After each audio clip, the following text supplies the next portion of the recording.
ঠিক আছে। তাইলে আমি এখন যাই। আচ্ছা ভাই, আমি আপনার ফোন দেবানি, আপনি বিকালে টাকা আচ্ছা নিয়ে যান। দিওয়ানি। বুঝলি, উনি আমারে এইসব কইছে, এই জন্য আমি চিন্তা করলাম তোর একটা সুন্দর ভবিষ্যৎ হবে আর তুই ওই জায়গায় একটা ভালো কাজও পাবি। এইগুলো চিন্তা ভাবনা করে আমি 1 লাখ টাকা দিয়ে দিছি। আর ওনারে কইছে আর একটা জমি বেচে 7 লাখ টাকা ওনারে 7 দিনের ভিতরে দিয়ে দেব।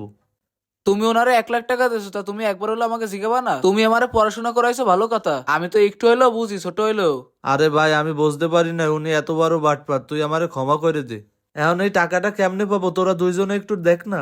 দাঁড়াও দেখি আমরা দুজন মিলে কিছু করতে পারি কিনা, ওর দাঁত দিয়ে কিভাবে টাকা ব্যাক আনবো। এই সময় কেটে আবার ফোন দিল। হ্যালো। কারে? কি তানভীর দালাল রে পুলিশে ধরছে? এ রাখ, তোরা আমি পরে ফোন দিচ্ছি। এমনি না, তানভীর দালাল রে নাকি পুলিশে ধরছে। এই দেখো তানভীর দালালরে পুলিশে ধরছি। আমরা তাইলে একটা কাজ করি, আমি আর রোজাই আর দেখি পুলিশের কাছ দিয়ে অভিযোগ দিয়ে টাকা আনতে পারি কিনা। তাইলে আমিও যাই তোকে সাথে, চল। তুমি থাও, না তোমার ভাই, যাওয়া আপনি লাগবে না। থাকেন। আমাদের উচিত সচেতন হয়ে তারপরে একজনের কাছে টাকা দেওয়া। হুটহাট করে কারোর কাছে টাকা দেওয়া আমাদের উচিত নয়, তা না হলে এমন পরিস্থিতিতে আমাদের বারবার পড়তে হবে। এটি যদি আপনাদের কাছে ভালো লাগে তাহলে আপনারা আপনাদের বন্ধুদের কাছে শেয়ার করে দিতে পারেন।